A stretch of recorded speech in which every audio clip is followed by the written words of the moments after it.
When you talk about the impact of gender, the impact of ethnicity, race, sexual orientation, and so forth, and the fact that these mechanisms generate positions of advantage and disadvantage, people respond in a very emotional way, because notwithstanding the fact that when we do research about this is always, we always discuss the structural elements of the phenomenon. For us, the phenomenon, gender and its impact, it's structural. It's not individual, it's not personal. But nonetheless, when you communicate to a non-scientific audience with these topics, people respond emotionally. They feel personally addressed. I teach political science, gender diversity and politics, and every time when I discuss the issue of gender quotas, you get these emotional responses, like girls saying, "I don't need gender quotas. I don't need any help. I'm good." And actually, it's shameful. It's or degrading to experience situations in which you are, promoted or included because of the existence of gender quotas. And then on the other hand, boys or young men in my classroom, they really don't see the problem. They really don't see the inequalities and especially don't see the structural aspect of inequalities. For many girls and boys, the fact that there is still a huge underrepresentation in politics of women as compared to men, let alone if we take ethnicity and color into the mix. For them, that is a result of individual factors, motivation, whether you want to do it or not. And they don't accept the fact that actually it's discrimination based on gender. And that is completely the same as what Gloria Wekker says about ethnicity and race. When you're on the privileged side, it's really hard to accept the fact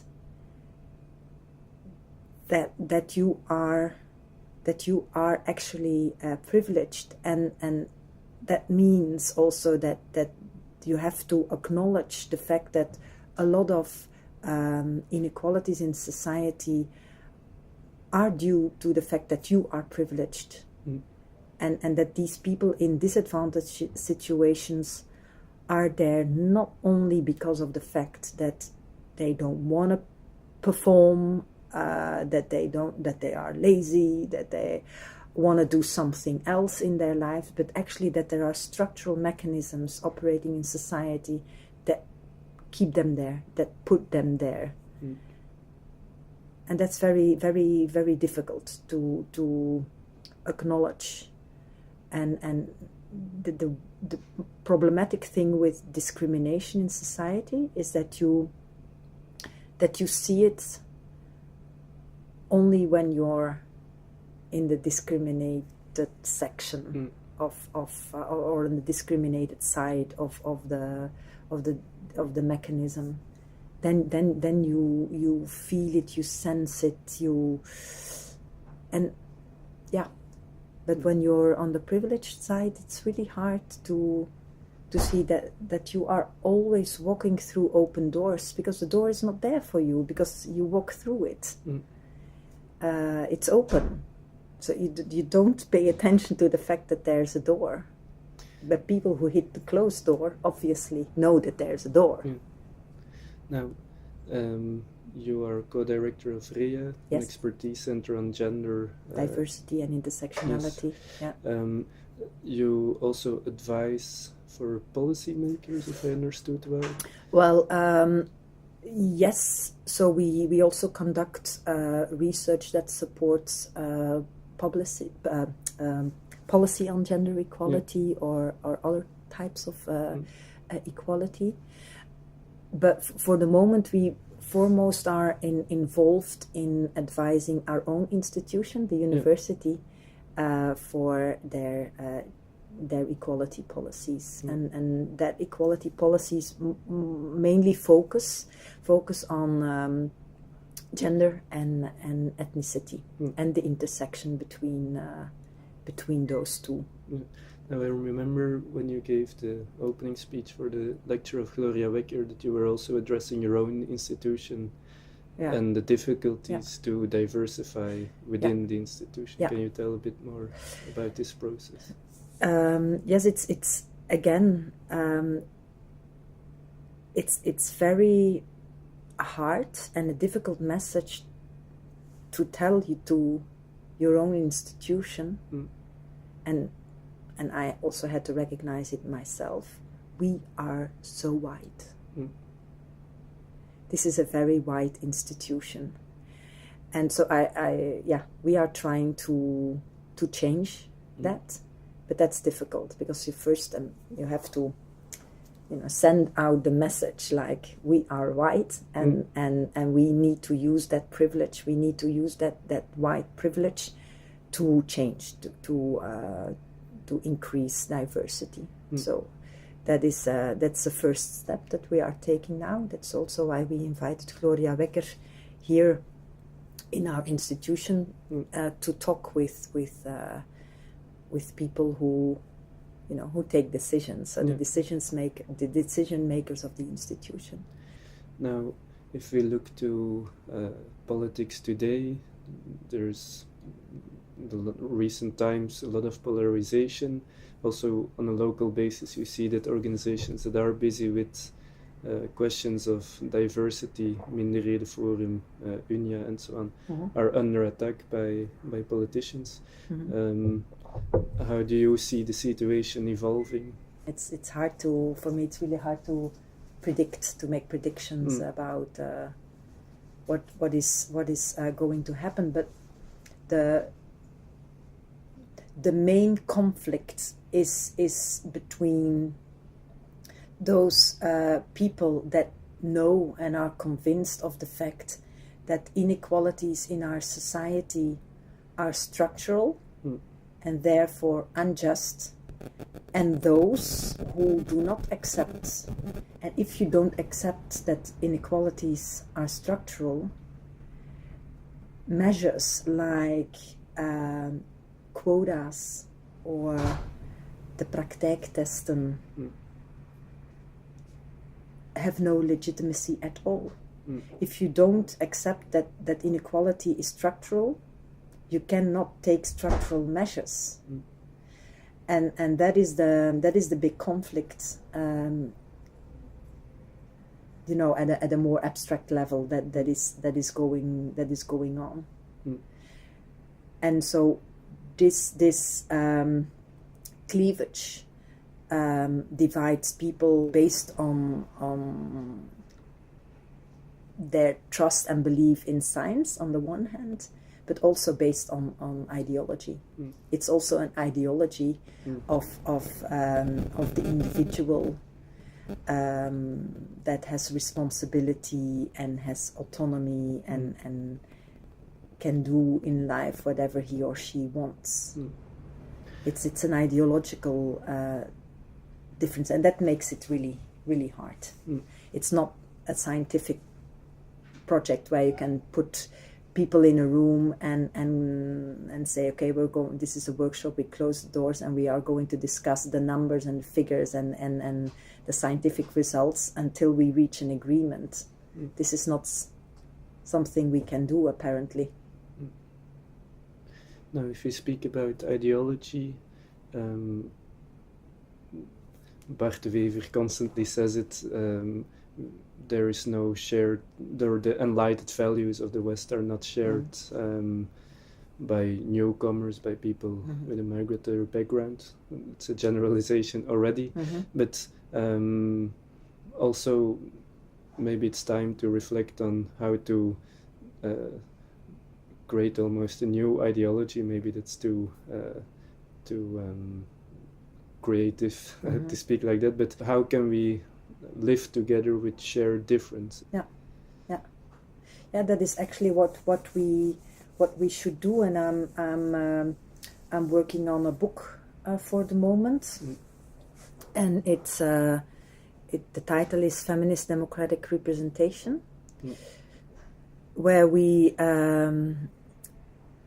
actually make the claim that our political institutions have to take differences between people more than they do now as their starting point. So, and we apply that to the case of women, because oftentimes people consider that women are well represented when there are women in parliament, and that there's a bill on equal pay, for instance. So they reduce it to very, very simple issues, but that's not how politics functions. Because women are over 50% of the population, and there are many, many differences amongst women.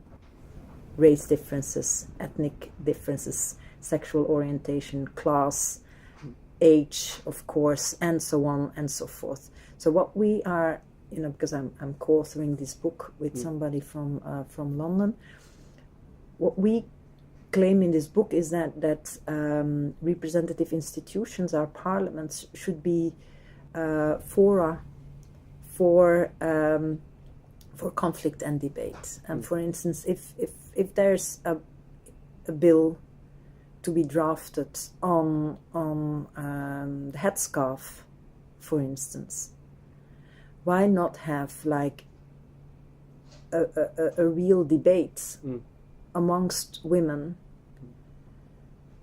about what is in the interest of women? Because the headscarf ban is often introduced as if it was in the interest of women, but a lot of women do not agree. So that is actually what we should be doing more often, like really center staging differences amongst ethnic minorities, amongst women, and so on and so forth, and take that as the core ingredients of our decision making. Because now we homogenize way too much. The allochtone, that's one block. And we are going to make bills for the allochtone. No, that's not how it works. That's a very heterogeneous group. And they also need the space to politically discuss and have representatives listen to what they consider to be in their interests. So, and that's what we have to accept, that there's a lot of conflicts of opinions and interests, and we have to create more than we have done until now. We have to create spaces and devices to deal with those conflicts and differences. And with dealing, I don't mean that in a negative way. I'm as if that there's a problem that needs to be dealt with. No, it's a reality that needs to be taken into account in order to produce rules and laws to govern our society. And diversity should be more than it is now, far more than it is now, the starting point of our debates. Yeah, I completely agree there, but there is something interesting that there's still so much work to do on conscience building. I mean, I have to think about the example recently of baas over eigen hoofd, who was invited for the VRT but then refused because they thought their framing beforehand was already colonial. So, yeah, then that example reveals that there's so much conscience building still necessary in white institutions.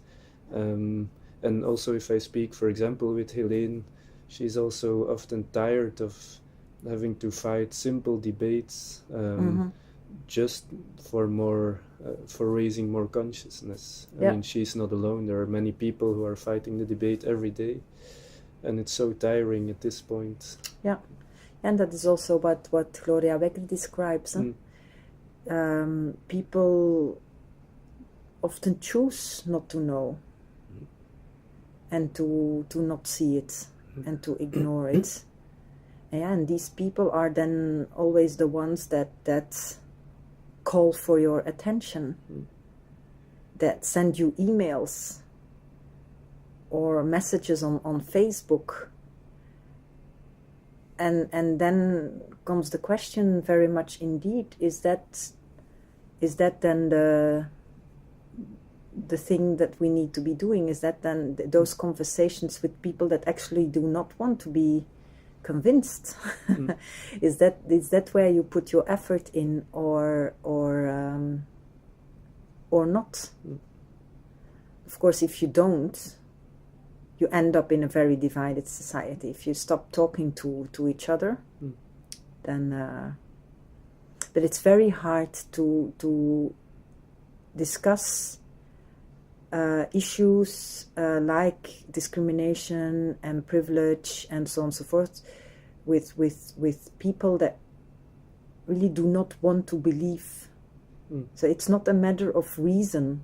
It's often an emotional response that it's very hard to accept the fact that you are privileged and that some things happened to your benefit in your life that actually you cannot take credit for. It was given. And we always, in our Western society, we like to pride ourselves for having, realized everything on by own means it's hard to accept that what you have and others don't is not a matter of merit, but a matter of how society is unjustly organized, because that insight comes with the responsibility to do something with it, or accepting the fact that you don't take on the responsibility and that you actually enjoy privilege. It's hard. It's really hard. How would you describe the responsibility that people can take from a privileged position? It goes from the very personal day-to-day interaction with people to the level of power and decision making. I think that it's if you're a white person and you see ethnic or racial discrimination, to speak out, that's very difficult oftentimes, but that's a responsibility that you can take on if there is a situation where you think racism is implied. Speak out, help people. But helping, of course, is tricky, because then it's the helping is tricky. But nonetheless, it implies a certain hierarchy. It implies a certain hierarchy. But the fact is that the hierarchy is there. Yes. So, and that's seeing the privilege. It's the hierarchy is there, and you can use it to make to stand up, to speak out, and do something about it. Then, of course, if you are in a position of power, then of course you have more means to change institutions. You can change selection, recruitment rules, meeting culture, and so on and so forth. You can do many, many, many things. And there's a lot of knowledge out there about how you can change your institution. There are a lot of emotional responses, but what I realized, among others, by listening to Gloria Wecker, I mean, a lot of responses are also a feeling of guilt and so on, which is very unproductive. But then I realized it's so simple. It's just about consciousness, about your privilege, and using this to... But that's not simple, because you have to share power. Yeah. It's a question of power, very much. And that is I studied politics. Yeah. Power is not something you share. Power is something you fight for, and others fight you for the power that you have, because they also want it. It's, I oversimplify, but that is what it boils down to. People do not share power, and especially in situations of insecurity, you want to keep as many context factors as stable as possible. So in elections or a lot of other political settings, there's a lot of insecurity. Will I be re-elected, and so on and so forth. So, and what will my party be successful at the next election? So what you then do is you fall back on the things on the situations because you know what the responses will be, what the mechanisms will be. So you fall back on your own networks, on your own habits, on your own, and you do not like to include people you don't know, people that you don't recognize yourself in, because they're unpredictable. At a very, in your tummy, it's a very psychological, emotional response. You don't know. And so if there's already a lot of insecurity, you will not take the risk, so to speak, to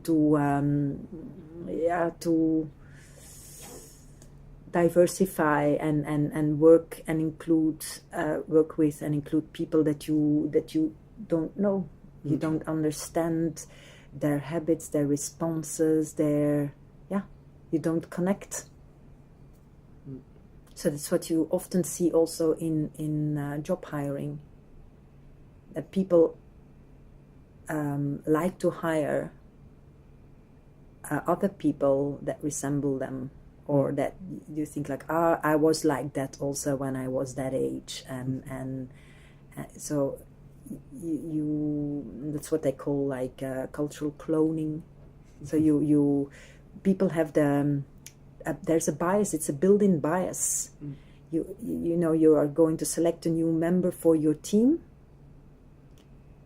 You want your team to be, the best, the most efficient, the most, productive, whatever.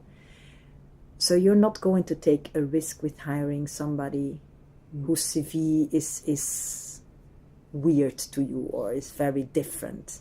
Whereas actually that diversity is there are studies about this, is very efficient and productive for your team, but still you are tempted and biased towards those candidates that you are familiar with, that you understand. It's human. That's human. It's very hard to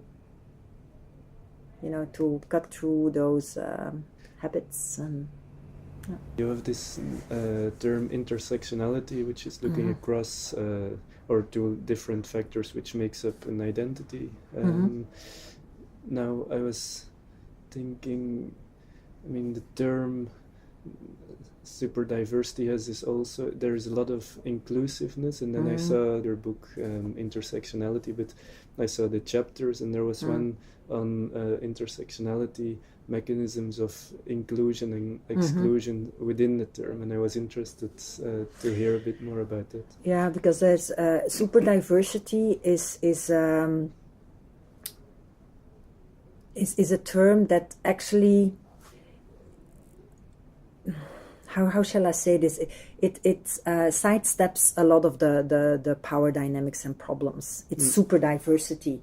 It's just, we are just diverse. You are different than I am. Whereas the term intersectionality is very much about power and hierarchies of privilege and disadvantage. That is what intersectionality is about.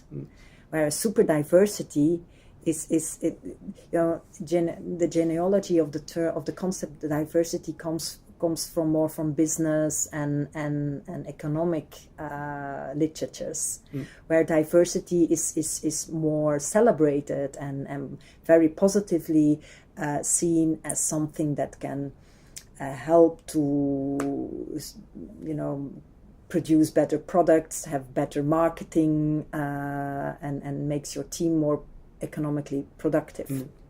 Whereas the term intersectionality comes from black women who criticize feminists for not seeing race.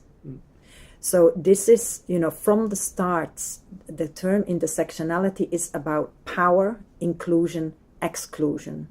Who gets to be seen as the woman for whom gender equality policies need to be developed. And black women claim these are molded on white women's bodies and lives, and that's not right. So intersectionality from the start is a critique based on power and hierarchies. So actually these are two different paradigms. They can be married, of course. But if you would, simplify, diversity is a very horizontal way of looking at society. Like, we're all different. There are many differences, but it inherently it is not about inequalities and discrimination and power and privilege and disadvantage. Whereas the term intersectionality states that differences between people are generated by the interaction of discriminatory mechanisms such as gender, race, ethnicity, sexual orientation, and class, is very much about context-specific positionings of access, exclusion, inclusion, privilege, disadvantage, which is very flexible. It's not because you are a lesbian Moroccan woman practicing Islam that you will always and everywhere be discriminated against. It's not that you add disadvantages and that you're double disadvantaged or triple disadvantaged. It's flexible. It's sometimes one disadvantage can be an advantage and countering another disadvantage in a specific situation. We see that in politics. Being a young ethnic minority woman is a relative advantage oftentimes compared to being an older ethnic minority man. It's the mix of identity features that actually creates your opportunities and positions of position of inclusion or exclusion.